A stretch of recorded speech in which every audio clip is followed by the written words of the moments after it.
I think going to Cal Poly, it really helps open doors for you to explore what you're really passionate about. It's not just going to school to learn. It's about becoming passionate about what you love. I kind of feel that Cal Poly stands out because the teachers are always really involved with the students. So they really encourage you to come up to them. They will help them with anything you need. They want to see your work. They want to see the progress of your work. The fact that we do have smaller classrooms, we're able to interact with the professors more. We're not going through a teacher's aide. If I want to talk to a professor and I really need help with something, they're always willing to be there and to answer your questions and help you grow really as a person. Cal Poly's Learn by Doing philosophy definitely enhances your college experience. It makes it a lot more fun because it allows you to take things from just being a concept and just the conceptual side that you've been seeing since like elementary school and actually apply it. Whether you fail or not, it's the fact that you're able to try. You grow as a person and learn a lot about yourself. There's often more to the field than just what's in a textbook or what's said in the classroom. And when people have field experience and you can talk to them about it, you get to learn about intangible things that relate to where you want to be. Learn by doing. What Cal Poly is known for puts us ahead. Specifically in my interview, they were really impressed. So I definitely think it's a stepping stone. It got me the job. When I first saw the campus, I loved it. I love the scenery, just the layout. It's very green. There's plant life everywhere. It's really open and welcoming. Also the location. We're close to the beach. We're close to the mountains. If you want to go into the city, everything's right here. Seeing such wide open areas, it's a breath of fresh air and it makes you feel really welcome and that strong sense of community. I think the students at Cal Poly are one of a kind.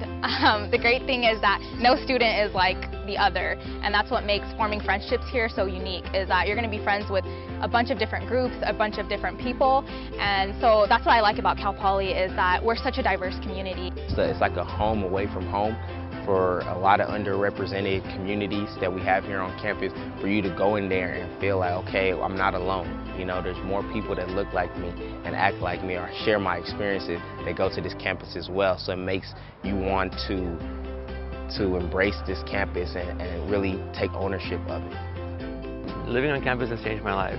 If you met me 5 years ago, I was like a really shy person. I was into my own bubble. I couldn't make that step had I not lived on campus for so long. There's a lot of energy going on around the campus because people, they just want to get involved. They want others to be part of their organization, and they want to grow. And that's what we're all doing here at Cal Poly. We're all growing. Something that was surprising to me was how much you change as a person, and really that comes from the different experiences. Building yourself as a person from, you know, being really shy, coming out of high school, not really sure what you want to do, to like this confident person and knowing, okay, yes, this is what I like, what I don't like, and being able to really see the world in a different angle. I think coming to Cal Poly really helps open doors for you to experience new things and then find out what you're really passionate about. It helps you attend classes, but not just to learn, but discover what you really like and what makes you you.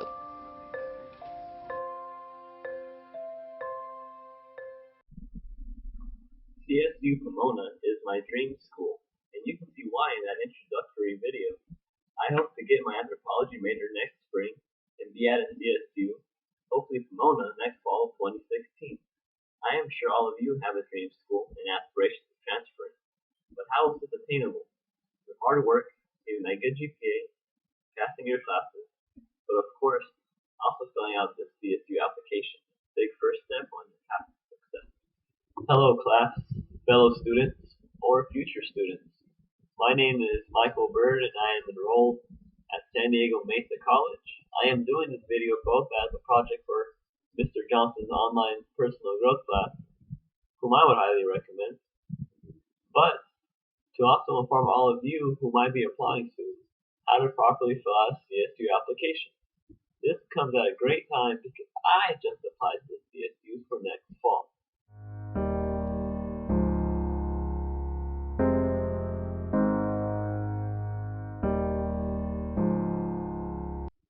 take a look at the first part of the application. As you just saw on the screen, the first part of the essay is pretty easy. It covers both enrollment information and name and address. Let's go ahead and take a closer look. The first part of the application covers everything you have worked for, including your major and your units you have or will complete. Transfers can fill in 60 to 89.5 semester units / 90 to 134.5 quarter units for the entry status portion of this part of the application. The term applying is the semester you are applying for, and the rest is pretty self-explanatory. Name and address is self-explanatory. You fill in all the basics, like your name and your telephone. Moving on, we have personal information and California State residency information. Personal information is also self-explanatory. This is all the good stuff. Your social security number, where you were born, your birth date, your parents' education, and how much your household makes. This portion of the application covers if you were born in California and how long you have lived there. They ask for what state you consider your home and is followed by 2 easy yes or no questions about your living in California. This third part of the application covers demographic information. It begins with 5 questions about if you are Hispanic or Latino, which group you identify with, which race you identify with, your sex, LGBT status, and gender identity, and U.S. military information. It then asks you about your parents. Here you need to provide info about both including cell phone and email address. This fourth part of the application involves a little more work than the previous part. Since you are not applying out of high school, you are applying as a transfer, the high school information is not necessary to fill in. The important part of this section of the application is your college information. In this section, you need to fill in all the schools you've attended. That could be Mesa, Miramar, City, or maybe even all 3. There could even be other community colleges or other schools. For each school, you need to fill in the units completed and the census, as well as your GPA and grade points. You need to be exact when filling in this portion of the essay. I recommend visiting a counselor or a transfer associate and having them help you fill this out. You also need to fill out the degree earned, which degree you intend on getting, and from which school you're getting this degree at. This is only going to be one school.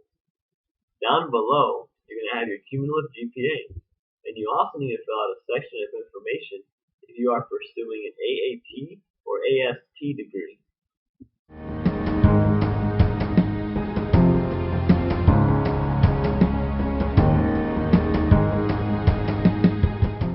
This fifth part of the application also takes a little bit of your time. It is broken up into 2 sections, courses in progress and courses planned. The courses in progress are the classes that you are currently taking when the application is being filled out, and of course, the semester and year. Courses planned is the courses that you are going to take the following semester, and of course, the semester year. All of this information can be found on your Regi account. This last part of the application covers CSU General Education course, EOP, and application fee waiver. CSU General Education course are the 4 golden courses that are absolutely required of the CSU. You can find these on your Ed Plan in sections A1, A2, A3, and B4. You need to fill in the class name, semester and year you took it, and the grade you got in it. In the EOP portion of this part are easy yes or no questions, and then a question about your campus. The last portion of this part is for an application fee waiver. This is also pretty self-explanatory. And there you have it, folks. That right there is the CSU application. It is not a very hard application. Just remember to take your time and recall all the information that you know about yourself and about the stuff you have done so far. And here are some handy tips to remember while you're filling out your application. Have a working email address. one that you can rely on to when you hear back from these schools. Emails like Gmail or like Yahoo or maybe even Hotmail. Just remember to have an email. You also need to have your college transcripts ready and available to you while you're filling out the application.